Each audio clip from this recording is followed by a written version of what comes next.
Almataga yetib keldik. Bobur ustozi ushlamaydi hech qachon.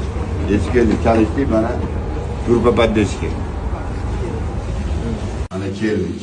Mana hozir bolamizni ko'ramiz holatini. Yetib keldik. Alaykum. Alaykum, charchamayapsizlarmi? Yaxshimi nastroyda? Ya Alloh rozi bo'lsin. Sog'lik. Kimlarmi? Tamam. Ustozing xarob ketib bo'ladi sabr.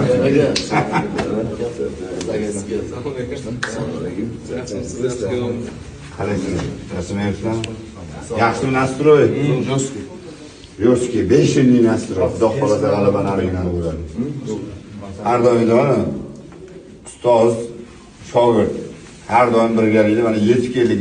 O'zi mana Andijondan kelib mana Almataga uchib keldik. Xudo xolasa inshaalloh xalqimizning duosi bilan yana 11-chiroyli g'alabamizni qozonamiz. Duoda bo'linglar xalqimiz. Xudo xolasa bugun kechib ketib bo'ling.